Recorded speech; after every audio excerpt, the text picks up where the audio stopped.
चला आज आपण सोप्या पद्धतीने मिसळ कशी बनवायची ते पाहूया. तर खोबरं, लसूण, अद्रक थोडंसं आणि कोथिंबीर याचं पाणी न घालता वाटण करून घ्यायचं आहे.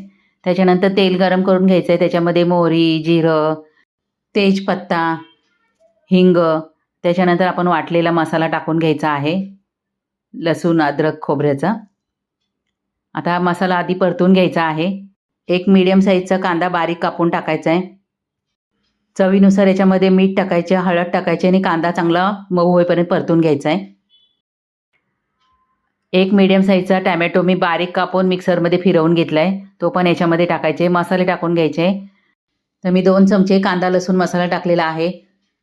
अर्धा चमचा काश्मीरी लाल मिरची पावडर टाकली आहे, हळद पावडर, धना पावडर. आता हा मसाला चांगला परतून घ्यायचा आहे. मसाले आपल्या आवडीप्रमाणे टाका, किती तिखट पाहिजे त्या हिशोबाने.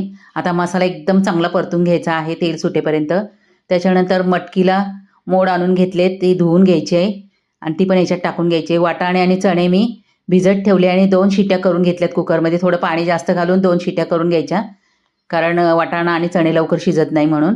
आता याच्यामध्ये गरम पाणी टाकायचं आहे. चवीनुसार याच्यात थोडासा गूळ टाकायचा आहे.